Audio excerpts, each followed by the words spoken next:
आप सबका अभिनंदन और स्वागत। मैं अनुराधा शारदा आप सबका धन्यवाद देना चाहती हूँ कि आपने हमारे चैनल को सराहा और हमारे कंटेंट को भी सराहा। सर, आज हम चंद्रशेखर शर्मा शर्मा सर के साथ हैं। सर, आपको बहुत-बहुत प्रणाम। नमस्कार बेटा।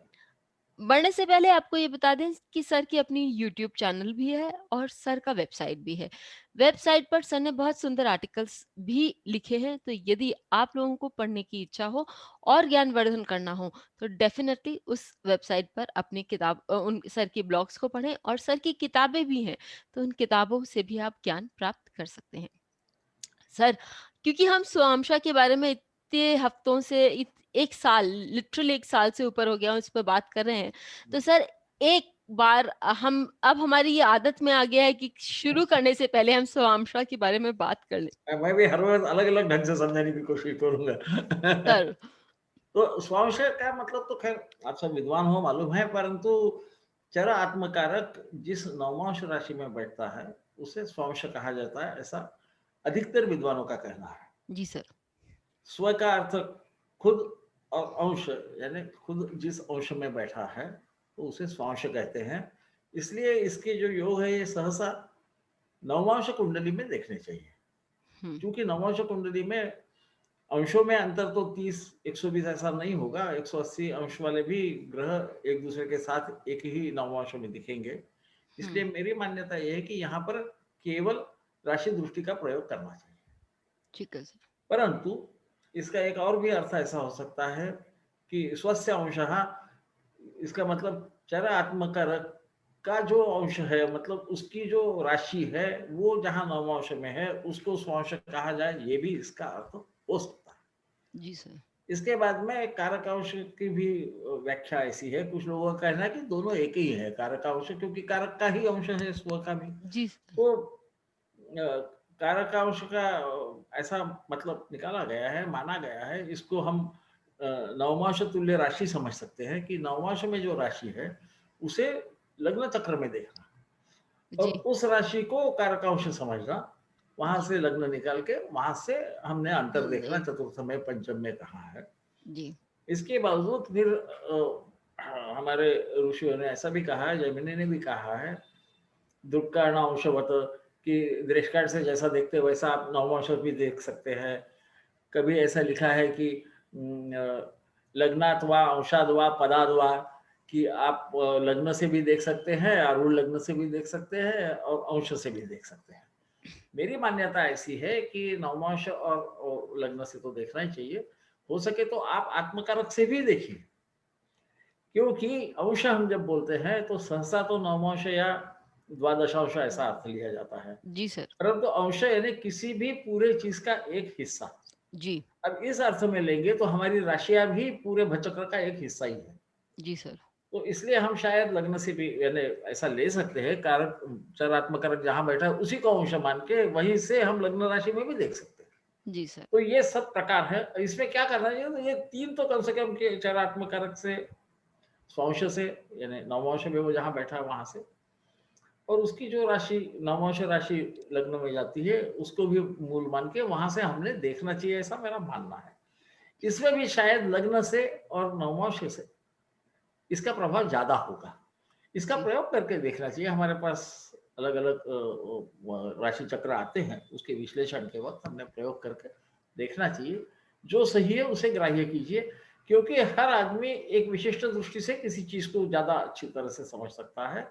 तो ऐसा जरूरी नहीं कि हर आदमी एक ही दृष्टि से देखेगा और समझेगा। इसीलिए हमारे ग्रहों में भी कुछ ग्रह तीसरी राशि को भी देख लेते हैं, 10वें को भी हुँ, देखते हैं, कोई 8वें को देखते हैं, कोई चौथे को देखते हैं, है ना? नया जो आता है, तो हम जब बच्चे थे तो हमको बड़ा 6-7 साल का था तो मुझे बड़ा आश्चर्य लगता है, ये साले क्या गड़बड़ कर रहा है? परंतु जब हम सोचेंगे तो हम भी अलग-अलग दृष्टि से देखते हैं। जी, हमको वहाँ देखने से समझता जी है ना? सर। तो ये जो पैरामीटर्स है इन्हें इस प्रकार से यूज़ करना अच्छा होगा, ऐसा मेरी मान्यता है। जी सर। अब हम ऐसा करते हैं कि 51वां जो सूत्र है दूसरे पद का पहले अध्याय का, वहां से शुरू करते हैं। अब यहाँ बोला है तत्र मृतो वा कुजराहुभ्याम क्षय। तत्र और मृतो, ये मृतो का जब हम कटपयादि करते हैं उसका अनुसंशो क्या संशोधन करते हैं ऐसा बोले, हाँ, भाषा में गड़बड़ मैं करता हूँ कई बार, तो माफ कर दीजिए। तो उसका अर्थ 5 होता है ना? त यानी 6 है, म यानी 5 है, उल्टा करो तो 65 होता है, उसको 12 से हमने भाग दे दिया तो 5 रहते हैं। इसी प्रकार से हम कटपयादि से देखते हैं। तो तत्र का क्या अर्थ है? तो इसके पहले हुआ था चापे, है हाँ, ना? चाप से शुरू किया है। चंद्रे शुक्र दृष्टे पांडुश्रुति ही ऐसा कुछ कहा गया है। वहां से वो सूत्र चालू ही है। ये सब तबीयत के बारे में है ना, नीलकुष्ठ होता है, केतु रहा तो और ये रहा तो, है ना, इस प्रकार से वो चलते गया है। श्वेत कुष्ठ होता है, इस प्रकार जी, से चल रहा है ये। तो ये एक सूत्र, एक ही धागा चालू है। जी। इसलिए कुछ विद्वानों का कहना ऐसा है कि तत्र का अर्थ ये चतुर्थ हाँ, भाव हाँ। से, हुँ, चतुर्थ या पंचम में स्वांश से यदि ग्रहों की स्थिति हो तो इस प्रकार माना जाना चाहिए। हम इसे और भी गहराई में यदि जाना चाहें तो तत्र को हम जब कटपयादि से उसका भी हम संशोधन करेंगे तो हमें 2 की संख्या आएगी। तो ये द्वितीय भाव भी हो सकता है। क्या ये होगा क्या? मुझे लगता नहीं, चतुर्थ और पंचम ही ज़्यादा है, बराबर है, क्योंकि अनेक विद्वानों ने भी इसी प्रकार से उसे माना है। पर हम दूसरा मान नहीं सकते, ऐसा नहीं, क्योंकि वो अष्टम से सप्तम होने से वो द्वितीय भाव का प्रभाव अष्टम पे पड़ने से हमारी तबियत को खराबी हो सकती। जी सर। तो मुझे वो अर्थ यहाँ लगता नहीं है, ये मैं स्पष्ट कर दूँगा, उसका कारण भी बताऊँगा।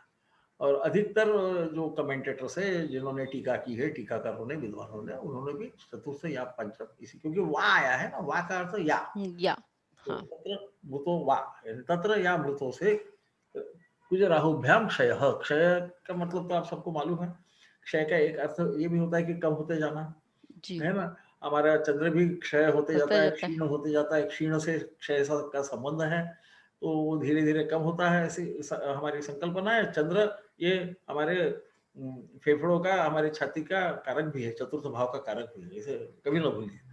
ये इसलिए बोल रहा हूँ कि कुज राहुभ्याम क्षय, तो कुज जो है ये पित्त का कारक है, राहु जो है ये जो चीज हमें आसानी से समझ में नहीं आती, इसका कारक है। इनका यदि चतुर्थ पे प्रभाव हो और इसमें क्षय क्यों आ गया, ये तो शंका आना चाहिए, क्योंकि कफ प्रवृत्ति का तो यहाँ कोई दिखता नहीं है। ऐसा राहु तो थोड़ा कफ आप मान भी लोगे, पर ये तो पित्त प्रकृति है।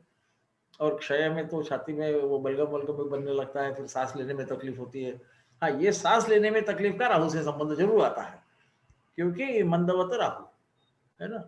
तो राहु ये शनि के समान होने से ये शक्यता है। दूसरा ऐसा कि कई बार क्षय जिनको होता है, इन्हें रक्त की उल्टियां होती है। हाँ, इसका संबंध कुज से है। आपको मालूम है कि कुज का रक्त पे, कुज यानी हुँ, कु का पुत्र, जी, तो जैसा भौम बोलते हैं वैसा कुज, कु ये नाम पृथ्वी को दिया है। इसे अब आप विद्वान हो, पर फिर भी मैं बताने चाहता हूँ, कई बार वो समझ में नहीं आता। कुदिन यानी बुरा दिन नहीं। हम कु जब बोलते हैं तो उसको बुरे की तरफ से कुरूप ऐसा हुँ, समझते हैं, पर ऐसा नहीं है। संस्कृत में कभी कभी गड़बड़ रहती है। तो कुज यानी कु का, कु से जो जन्मा है वो भौम, इसका मतलब मंगल, इसे हम समझ लें, है ना? आप लोगों को पता तो है ही, पर अब मेरी आदत है उम्र की वजह हुँ। से बार-बार एक ही बात दोहराने की, तो आप उसे मुझे सहन नहीं सर, करके आ गए, मोस्ट तो आप वेलकम। सहन कर लीजिए, है ना? तो जी सर। इसलिए क्षय की बात की गई है कि वो समझता नहीं है फिर।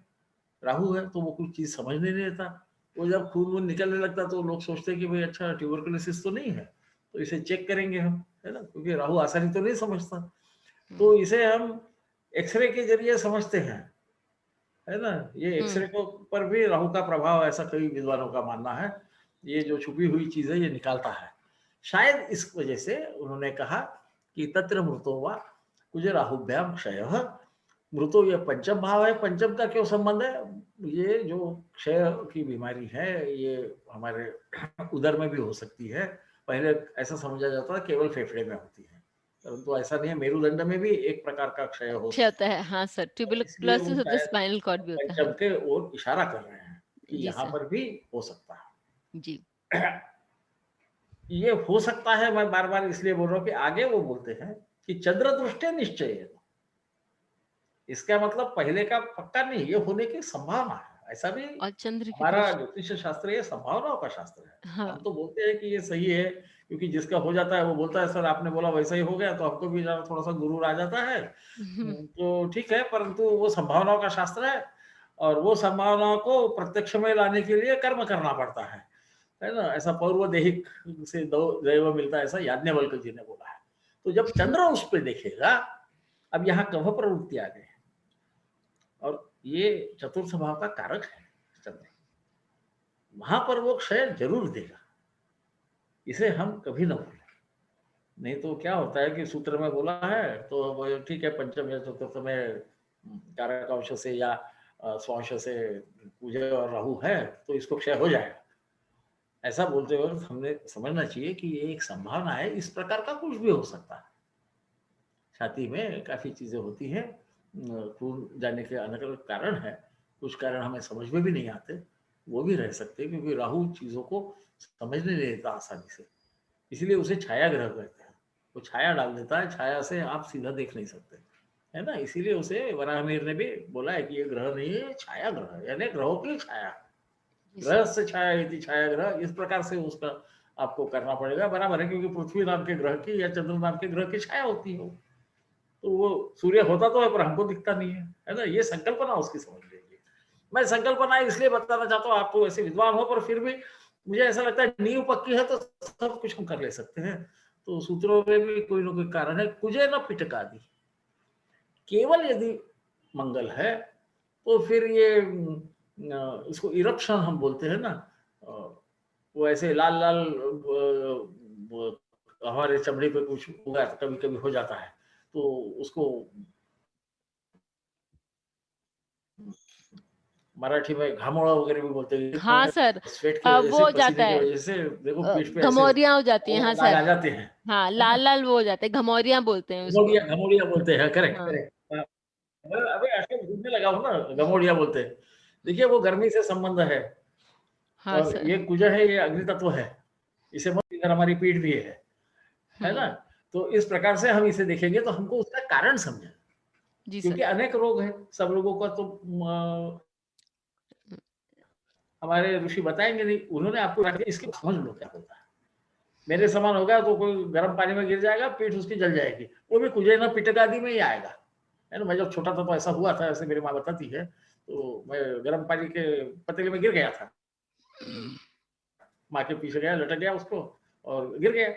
तो मेरी पीठ तो पूरी जल गई। तो ये भी कुजेना पिटक आदि में आएगा क्योंकि उस पे भी जलने के बाद भी फफोले आते हैं। हाँ सर। इसे ध्यान में रखना। मैं हुँ, इसलिए इसको विस्तार से बोलना चाहता हूँ कि हम समझें कि केवल ऐसा ही होगा, नहीं, नहीं, वो एक आपको तत्व समझा रहे हैं, उस तत्व को आप आगे ले जाइए। हुँ, आप बहुत गर्म कुछ खा लिए, पी लिए तो आपको एसिडिटी भी हो सकती है। हाँ, वहाँ पर भी अल्सर्स हो सकते हैं। हाँ, ये पेट में हाँ, उलझन ये और भी या पिटक हाँ, ये भी पिटक है। हाँ, तो पिटक आदि का मतलब तो सिर पे, बदन पे, चमड़े पे कुछ तो भी इरप्शंस आना, इतना नहीं, नहीं, इतना नहीं। ये पित्त दोष वाला जो कुजा है, ये शक्तिशाली होके यदि कुछ कर रहा है, तो ये कुछ न कुछ तो करेगा। जी सर, इसे हम ना भूलें। जी सर। अब इसके आगे हम जाते हैं, केतुना ग्रहणी जल रोगी वा। केतु यदि रहा तो ग्रहणी, संग्रहणी, डायरिया टाइप के जो रोग होते हैं उसको ग्रहणी कहा जाता है। उसके और भी अर्थ है परंतु मैं यही इसी को उसको रोकता हूँ ग्रहणी को, कि डायरिया या डिसेंट्री इसलिए समझिए क्योंकि या अतिसार हम जिसे बोलते हैं, तो मंगल का भी अतिसार पे चंद्र का भी प्रभाव होता है। तो केतुना ग्रहणी जल रोगी वा, यहाँ जल रोग बताया गया है ना, जो रोग जल के वजह से हो सके। अब इसके साथ आप डायरिया डिसेंट्री समझ सकते हैं। हो गया कभी ना तो माँ बोली क्या खाया था, या मेरे समान यदि दादा होंगे तो बोले तूने खाया क्या था आज बता, कुछ भी गड़बड़ किया या पानी वानी कुछ बाहर पिया, तो फिर इसके लिए तेरे को हो रहा है ना?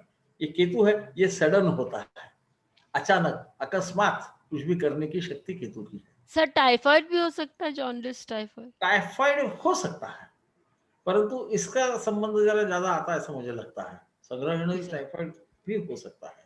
सर, चतुर्थ भाव पर ये मेरे ख्याल से पंचम की तरफ ज़्यादा इशारा कर रहा है। जी सर। कभी-कभी क्या है कि वो ज़रा विचित्र रीति से करते थे ना, विद्वान तो थे ही हाँ, हमारे, तो करते थे। जी सर। तो हाँ, तो हो सकता है कि हाँ, फेफड़ों में निमोनिया या ऐसा कुछ हो सकने की संभावना है, क्योंकि जल रोग बोल रहा है। कई बार हमारे हृदय के ऊपर में एक झिल्ली नुमा चीज रहती है, उसे पेरिकार्डियम बोलते हैं, वहां भी पानी हाँ, जमा होता है, वो भी हो सकता है। ये सब चतुर्थ और पंचम की तरफ हम देख रहे हैं केवल, है ना, क्योंकि केतु एकदम करता है, तो अतिसार भी एकदम ही होता है, एकदम ख्याल में आता है, अरे बाप रे आज क्या हो गया, बाहर आता है बोलता है अरे बाप रे ऐसा हो गया, फिर माँ कुछ तो भी दवा वगैरह देती है ना, या डांटती है, जो भी है वो करती है। तो माता तो डांटती भी है, दवा भी देती है, इसीलिए उसको माँ बोलते हैं। तो वो पानी के रोग दे सकता है ऐसा, तो वो इरिटेशन करने वाला है ना, पित्त का। कुजो मतलब केतु, केतु में भी पित्त भरा है, वो आपके इंटेस्टाइन्स को इरिटेट करके वहां से जल का रोग निकाल सकता है। जी सर। ऐसी शायद ये संकल्पना होगी। ये छाती के एरिया में होने से सडन हार्ट अटैक भी उसके वजह से हो सकता है, क्योंकि वो केतु है, उसे कोई भी चीज अचानक करने की आदत है ना। या पेरिकार्डियम में पानी हो जाना, ये चीजें यहाँ होने की संभावना है। संभावना। इवन लंग्स के ऊपर भी हम क्या ओके। बोलते हैं, प्लूरसी टाइप भी हो सकता है, क्योंकि प्लूरसी के एरिया में भी ये चतुर्थ और पंचम भाव आते हैं। तो और ये अचानक होगा, जी यदि सर। अचानक होता होगा तो शायद केतु का वहां पर कुछ न कुछ संबंध है, ये हम समझ सकते। इससे हम क्या समझ ले, मैं इससे हम क्या बोल ले उसके बारे में बोल रहा हूँ। ये तो दो चार शब्दों में बताया है, इतना लंबा तो वो लिखते भी नहीं थे, और उस वक्त के समझने वाले भी मेरे से ज्यादा विद्वान होने से अति नहीं बोलते, वाकई ज्यादा विद्वान होने की वजह से वो समझ भी लेते थे। वो सूत्र है ना, छोटे शब्दों में लंबी चीज बताना। उसके बाद में आता है राहु गुलिकाभ्याम क्षुद्र विषाणी। अब ये क्षुद्र विष क्या है, यानी चिल्लर विष। ये चिल्लर कैसा रहता है, विष तो रहता हाँ। है, विष रहता है, नहीं रहता है ना, ज्यादा हाँ। मात्रा में लिया तो कोई भी विष हो जाए, तो बोलते हैं कि अति सर्वत्र त्यज्यते, तो मीठा भी ज्यादा खा ले वो भी विष हो जाएगा। तो पर यहाँ क्षुद्र विषाणी का मैं ऐसा अर्थ निकाल रहा हूँ कि ये राहु और गुलिक की बात कर रहे हैं। राहु ऐसी चीज है कि जो छुपी रहती है, जी। इसको वल्मीक में रहता है ऐसा भी बोला गया है। हाँ। ये वल्मीक में बिच्छू भी रहता हाँ। है ना, अंदर में कहीं ना कहीं कोने करने में घुसा हुआ छुपा हुआ बिच्छू रहता है, वो भी नहीं दिखता। और बिच्छू भी जब डंक मारता है ना, बाद में आपको मिलता नहीं है, सांप मिल जाता है, मर जाता है बेचारा, उसको मार सकते हो, बिच्छू मिलता नहीं है। हो सकता है कि ये उसके तरफ इशारा कर रहे हो कि क्षुद्र विषय यानी जो कुछ देर तकलीफ देगा, हम्म। और उसका प्रभाव उतना नहीं होगा कि आप परमात्मा की तरफ पहुंच जाओ, या जहाँ पहुंचना वहां पहुंच जाओ, इतना शायद प्रभाव न हो, ये संभावना है। फिर गुलिक, हम्म। तो गुलिक जो है ये अपना विष धीरे धीरे छोड़ता है, ऐसा कहा गया है। जी सर। इसलिए इसका दूसरा जो अर्थ मैं समझना चाहता हूँ, या मैं समझा हूँ, वो मैं आपको बताना चाहता हूँ। ये गुलिक धीरे धीरे यदि आपके छाती में या आपके पेट में कुछ छोड़ेगा, तो ये क्या छोड़ेगा, और ये क्षुद्र विषय है। तो आप लोगों को मालूम है, आप सब पढ़े लिखे हो, तो एस्बेस्टॉस के एरिया में जो काम करते हैं ना, वो एस्बेस्टॉस के टुकड़े छाती में चले जाते हैं, क्षुद्र फाइबर्स चले, पतले पतले धीरे फाइबर। धीरे। हाँ। हाँ, उसको बोलते हैं एस्बेस्टोसिस, उस डिसीज का नाम है। या हम्म। कोल माइन में जो वर्क करते हैं, काम करते हैं, तो वो उनके फेफड़ों में भी चला जाता है कोयले का बहुत बारीक चूरा। टुकड़ा, हाँ सर। इसलिए उनको तकलीफ होती है। वर्कमैन्स कॉम्पेंसेशन एक्ट जिसने पढ़ा होगा उसको मालूम होगा कि इसके अगेंस्ट बड़ा भारी प्रॉब्लम रहता जी है ना। सर। अब ये कोयला जो है, इस पे अधिकार शनि का है, और शनि समय राहु है, हम्म। तो मुझे लगता है ये भी हो सकता है कि, और ये ग्रेजुअली होता है, वो धीरे धीरे एक्यूमुलेट होते जाता है। और फिर सर उन लोगों को सांस लेने में फिर बहुत प्रॉब्लम होने लगती है। तकलीफ होने लगती है, हम्म। और वो कई बार वो फेटल भी होता है। हाँ। एस्बेस्टोसिस तो खासकर होता है। इवन आपको शायद पता है या नहीं मालूम नहीं, परंतु हल्दी पहले कूटते थे ना, हाँ सर। तो वो ज्यादा यदि छोटे जगह में रह के कूटने वाले रहे, तो उनके भी लंग्स में चला जाता था। हाँ सर। हाँ, हाँ। तो हाँ, और आपको मालूम है, तो मैं वही बोला कि हमारे यहाँ सब विद्वान नहीं लोग नहीं हैं। सर। मैं मेरी तरफ से इसलिए बताने की कोशिश, कई कई लोगों को नहीं मालूम रहता कि हल्दी का ऐसा हो सकता है, नहीं, हाँ सर, तो क्योंकि यदि काम नहीं होता। करते-करते हल्दी थोड़ी-सी भी नाक के पास बहुत देर तक हाँ रह जाए, तो वो हाँ आपको ब्रीदिंग हाँ में प्रॉब्लम आ सकती हाँ, है। करेक्ट करेक्ट, तो वो समझ रहे, तो इस प्रकार का ये है तो विष, पर ये क्षुद्र विष है। जी सर। और वक्त पे समझ जाए तो शायद इसमें से आप इजाद भी पा ले सकते हो, हुँ। है ना। इसको क्षुद्र विष कहना, विष का मतलब केवल पॉइजन जिसको हम अंग्रेजी में कहते हैं, ऐसा न समझते हुए, हुँ। जो भी चीज से हमारे शरीर को हानि होती है, क्षति होती है, पर वो बहुत ज्यादा नहीं होती कि वही ले लिया और एकदम स्वर्गवास हो गया तो उसे शायद एक शूद्र भी कहते होंगे, ऐसी मेरी अवधारणा है। ऐसा भी राहु को सर्प कहा गया है। अब हम आते हैं अगले सूत्र की तरफ। यहाँ तत्र शनौ धानुष्कः कहा गया है। ये तत्र कहने की वजह से वो पहला जो मृतो वा तत्र मृतो वा आ गया ना, ये सूत्र का धागा ये टूट गया। अब ये नया शुरू हो गया। जी ये सर। हमें ऐसा भी समझता है कि पहले हम हमारे स्वास्थ्य के बारे में बोल रहे थे और उसकी बीमारियों के बारे में बोल रहे थे। अब ये कर्म क्या करेगा इसके बारे में चालू हो गया। तो जी। ये बिल्कुल स्पष्ट है कि ये सूत्र वहां का खत्म हो गया, नया धागा शुरू हो गया है। तो तत्र शनौ धानुष्कः, तत्र यानी कहा, फिर से वही प्रश्न आ गया। तो ये अब ये चतुर्थ की बात कर रहा है। तत्र को कटप यदि करोगे तो आ ही जाएगा, आप लोगों को पता है। वो अब ये केवल चतुर्थ भाव की बात कर रहे हैं। हम्म। चतुर्थ में स्वांश से चतुर्थ में वो आप लग्न से भी देख सकते हैं, शनि यदि रहे तो वो धनुष्य बनाने वाला होता है, ऐसा कहा गया है। धनुष्य से हम कोई भी चीज दूर फेंकते हैं। हम्म। तो इसे इसमें, और शनि है आलसी, वो चलता तो नहीं है ना, उसका पाव वाव गड़बड़ है ना, तो हम्म। वो चीज दूर फेंकेगा। ये हमको हमारे दिमाग से समझना पड़ेगा। और वो बहुत लंबी सोचता है और खुद जाके खुद को तकलीफ में डालता नहीं है ना, वो संभल संभल के चलता है शनि, ऐसा उसका डिस्क्रिप्शन है। मंद चलता है, नीचे देख के चलता है, अधो दृष्टि है। इसलिए वो जब किसी पे हमला भी करेगा तो वो खुद को बचा के करेगा। ऐसा हम इसको लॉजिक लगा सकते हैं, इसको न्याय बोलते हैं संस्कृत में। अलग अलग भाषाओं में अलग अलग बोला जाता है। तो इसलिए वहां यदि शनि होगा, आपको ये भी पता है कि चतुर्थ के सामने दशम भाव आता है, क्योंकि हम्म। मैंने कहा कि ये नवमांश में तो उस ढंग से नहीं आएगा, पर लग्न में देखोगे तो आएगा, है हम्म। ना। तो ये धनुष्कः कहा गया है। जो भी चीज दूर जाके किसी पे हमला कर सके, ऐसे चीजें बनाने का काम जो है वो शनि करता है, ऐसा उस जमाने में कहा गया। आज के जमाने में धनुष्य के अनेक मतलब हो सकते हैं। इसमें कानून का भी आप धनुष्य चला सकते हो, है ना। आप वर्चुअल वर्ल्ड में जाके कोई खोज वाला मिसाइल सॉफ्टवेयर, भी कर सकते हैं सर, कर सकते मिसाइल भी हो। बना तो ये सकते हैं, सब हाँ। दूर जाके काम करते हैं, जी। यहाँ काम नहीं करते। हम भी जैसे बोल रहे हैं, हम दूर से बात कर रहे हैं, है ना, पर फिर भी नजदीक है। तो इसमें शनि और मंगल दोनों आ गए। जी तो सर। तो ये मैं इसलिए बोल रहा हूँ इस प्रकार से, ताकि हम उसे ज्यादा गहराई से समझने की कोशिश करें। वरना भाई जैमिनी जी ने बोल दिया धनुष को, ये धनुष तो बनाता नहीं है। कोई बात नहीं, वो कोई ना कोई कर्म ऐसा करता है जिसके परिणाम दूर जाके होते हैं। और शायद ये एक जगह रहता है, कर्म के परिणाम दूसरे जगह मिलते हैं। इसे भी हम शनो धनुष कह सकते हैं। बाद में आता है केतु ना घटिका यत्री। केतु यदि हो तो क्या होता है, ये घटिका यंत्र, घटिका आप लोगों को मालूम है, मैं हिंदी वालों को तो बताने की जरूरत नहीं, जरूरत नहीं अंग्रेजी है, में तो हाँ। बताना पड़ता है। ये काल मापन के धन्यवाद। लिए एक वो छोटा कटोरा सा रहता था, उसको एक छेद रहता था नीचे, हाँ। पर ये छेद में बराबर वो 24 मिनट में डूबना ही चाहिए हाँ। पानी में डालने के बाद। इसलिए उसका वजन, उसका वॉल्यूम, यानी उसका जो घनफल है, उसको निकाल के बड़े बहुत ज्यादा उसमें गणित लगता है, उसको कैसा बनाना है, इसमें उसका आकार कैसा हो, हम्म। इसलिए गणित की जरूरत पड़ती है। इसलिए घटिका यंत्री, इसको घड़ी बनाने वाले भी आजकल बोलते हैं कि घड़ी साज होता है, ऐसा भी बोलते हैं। मैं ये समझता हूँ कि केतु ना गणितज्ञ भी एक जगह कहा गया है। इस सब चीजों में गणितों की जरूरत पड़ती है। जी। आप ऐसा नहीं ले सकते कुछ भी, एक कटोरा ले लिया, छेद गिरा दिया, तो वो घटिका यंत्र नहीं होता, है ना। फिर उसमें वो भी सोचना पड़ता है कि ये जो जिस धातु का बनाया है, ये पानी में रह रह के खराब ना हो जाए।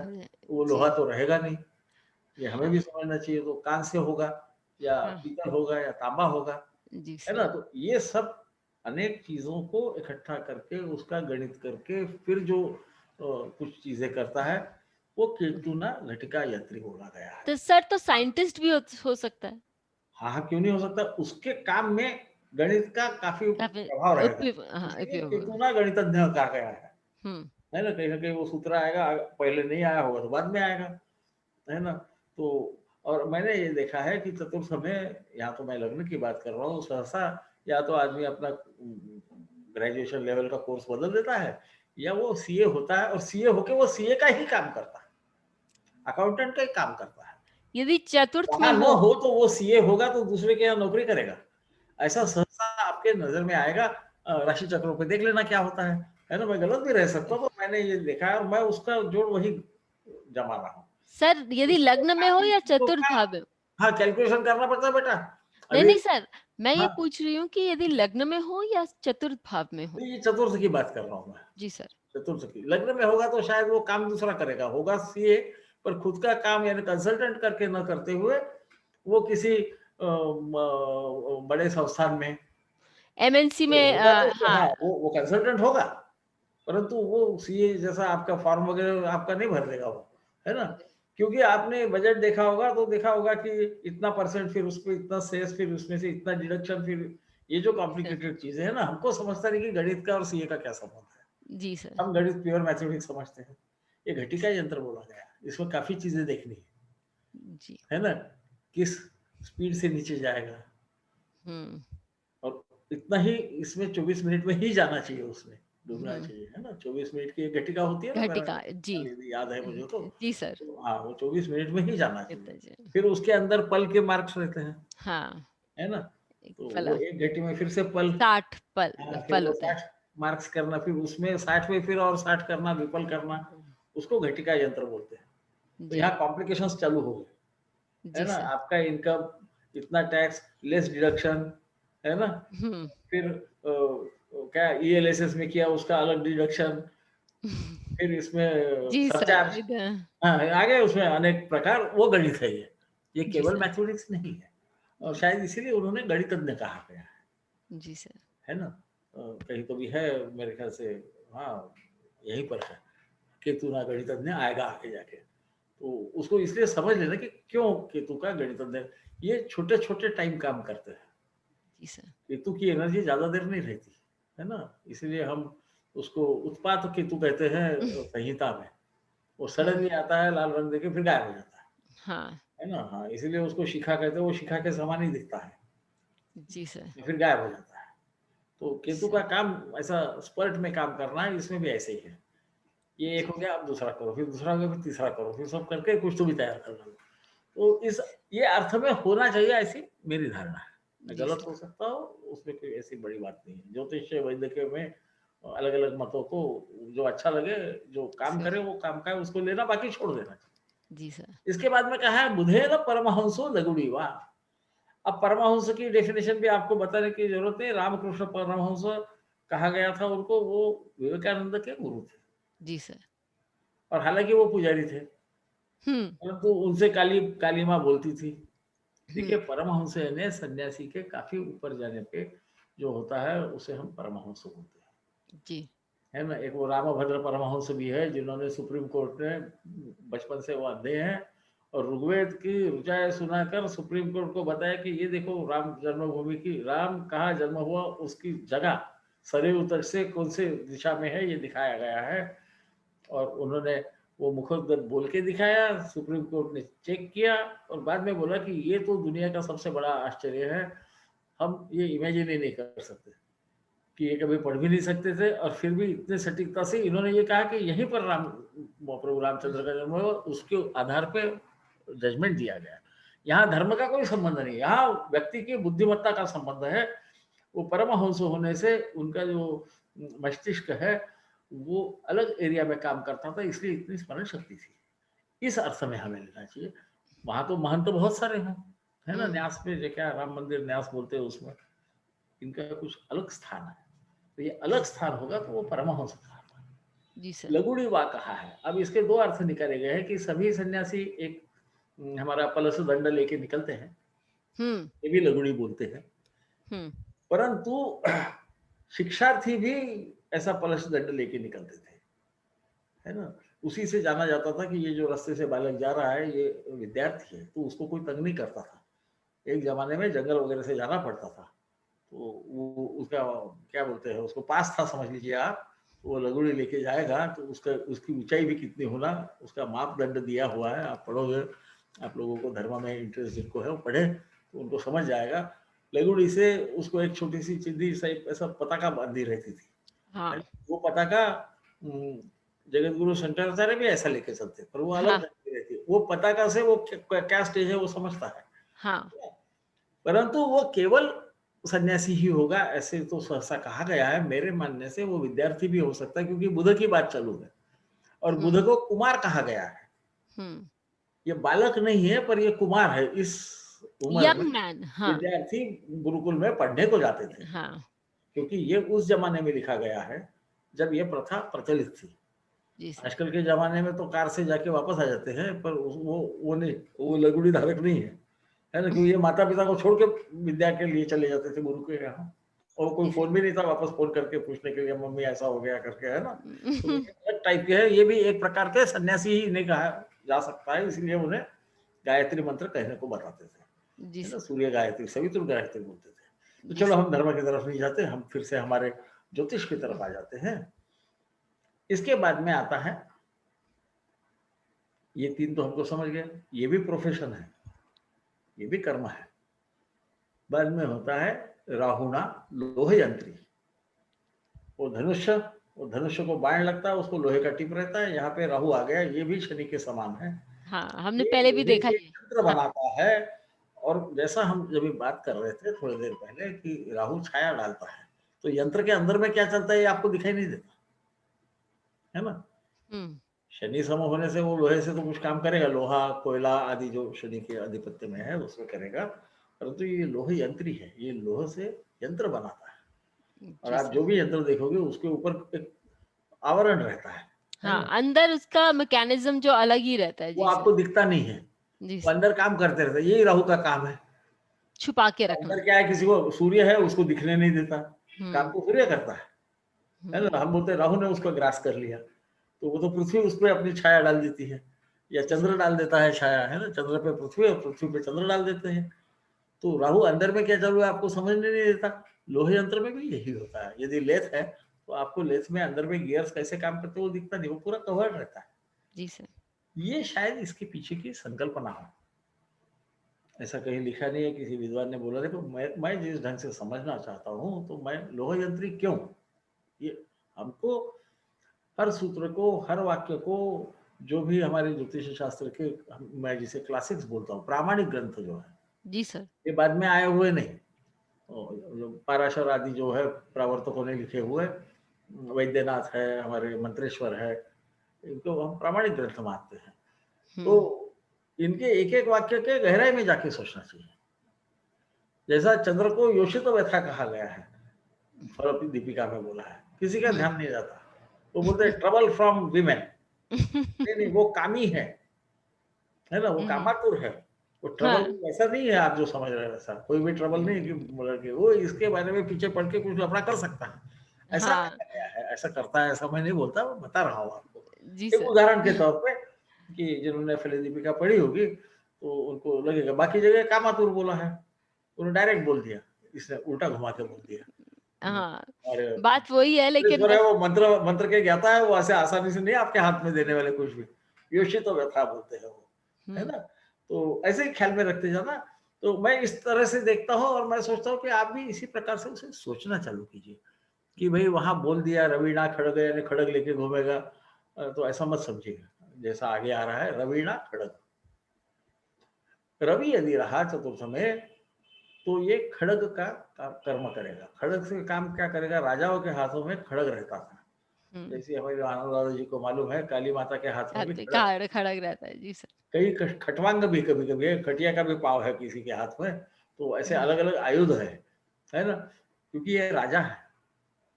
आपने खासकर राक्षस राजाओं के, राक्षस राज के जब वो सिनेमा देखोगे जी। तो वो जो दिखेगा ना उसको खड़ग बोलते हैं। हाँ, तो आप बड़ा उसका पाता रहता है, ब्रॉड स्वॉर्ड बोल सकते हैं हुँ, उसे, उसे खड़ग बोला जाता है। ये खड़ग से एक झटके में मुंडी आप काट सकते हो, जी। है ना? तो रवि है, वो राजा है, उसको वो अधिकार है। राजा के हाथ में खड़ग रहता है। सर वीरभद्र ने उसी से काटा था उसी से दक्ष काटना का। पड़ेगा, उसी से खट से कटता हाँ, है ना? उसका ही छोटा फॉर्म जो है वो कुकरी है, जो गोरखा लोग वो वापरते हैं। जी वो सर। छोटा-छोटा प्रमाण है उसका। जी उसका सर। शेप थोड़ा छोटा हो गया, इतना हो गया है। जी अ, सर। वो उसमें ताकत लगती थी ना उठाने के हुँ, लिए, तो वो शरीर के हिसाब से रहता है। इवन कई मेरे ख्याल से यमराज का तो दंड है, पर ऐसे खड़ग धारी बहुत सारे, ये रवि है, ये राजा है। जी सर। तो इसके हाथ में खड़क होना ये जायज़ है। ये खड़क का व्यवसाय भी कर सकता है, क्योंकि हर आदमी राजा होगा नहीं, उनको ये भी पता था कि रवि वहाँ तो हज़ारों लोगों के रहेंगे। हुँ, क्योंकि हमारे भचक्र में भ्रमण करते हुए 24 घंटों में हर जगह कोई न कोई ग्रह आएगा। हुँ, हम राशि तो स्थिर है, तो ये तो घूमते रहेंगे, तो कोई न कोई आएगा 2-2 घंटे के बाद में। इसलिए रवीणा खड्ग का अर्थ ये खड्ग का काम करने वाला भी कारीगर रह सकता है। इस अर्थ में इसे हमें लेना, इसका ये कर्म है। फिर कहते हैं कुजे न कुंतो। कुंत के अनेक अर्थ है, पर इसका एक अर्थ है भाला। हुँ, मंगल यदि होगा तो भाला बनाने का काम करता है, क्योंकि यहाँ सिर्फ सिर्फ शस्त्र अस्त्र की ही बात की जा रही है। यंत्र को भी एक जी, प्रकार का अस्त्र ही मानना चाहिए। हम आधे में से चले जाते हैं कि हमको यंत्र कुछ अलग है, ऐसा लगता है वो यंत्र बना के देते हैं, वो समझते हैं हम। नहीं नहीं नहीं, तो यंत्र के अनेक अर्थ है। तो कुजे न कुंतो में कुज यदि होगा, मंगल का सभी प्रकार के धातुओं पे अधिकार है, आप लोगों को पता होगा। जी, परंतु ये लड़ाकू है, ये सेनापति, ये नजदीक जाके वार करना चाहता है और उसके लिए शक्ति काफी लगती है। भाला लगने में हाँ। तो आसान लगता है, हल्का दिखता है। नहीं सर, बहुत वो हाँ, जो वो किसी ने लोग यदि भाला जावेलिन फेंकी होगी, हम हमारे यंग एज में करते थे, तो उसको समझेगा कि उसके लिए उसके कंधों में बहुत ज्यादा बहुत देर शक्ति से लगती है। होना चाहिए। युधिष्ठिर करते थे, जी भाला सर, युद्ध के वो प्रसिद्ध थे, कौरव युद्ध जी, में वो पावरफुल थे। तो कंधे में शक्ति लगती है। ये कंधा जो है तृतीय भाव है, इसका कारक भी मंगल है। ले जी आप सर। देखिए कितने खूबसूरत तरीके से उन्होंने अपने को बताने की कोशिश की जी, और हमें विचार करने के लिए बाध्य किया है।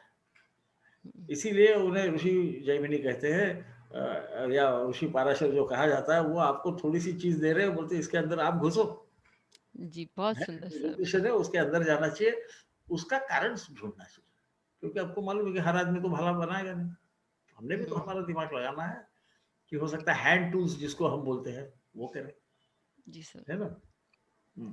तो हमको सोचना है कि ये क्या बता रहे हैं। तो जो नज़दीक से जो कुछ काम कर सकते हैं, ऐसी चीज़ करें। इसीलिए तृतीय भाव को भ्राता भाव कहा गया, क्योंकि खतना हमारा रहता है, हम यहाँ रहते हैं और ये हाथ लंबा करके हम कुछ काम करते हैं, है ना? हमारा जी, मस्तिष्क हमारे हाथ को आज्ञा देता है। इसी प्रकार अनुज आपका काम करता है।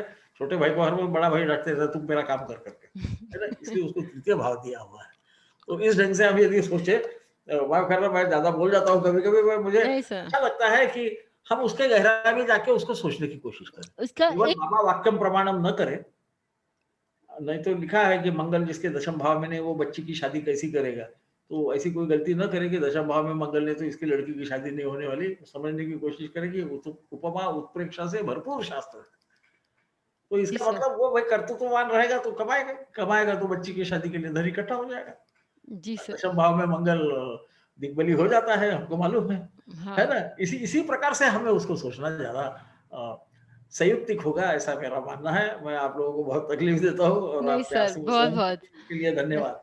सर बहुत-बहुत धन्यवाद और चलते-चलते आप लोगों को बता दें कि सर की फिर से आपको रिमाइंड करा दें कि सर की वेबसाइट पर और सर के चैनल पर लाइक, शेयर, सब्सक्राइब करना मत भूलिएगा क्योंकि वहाँ बहुत सुंदर वीडियोज़ हैं।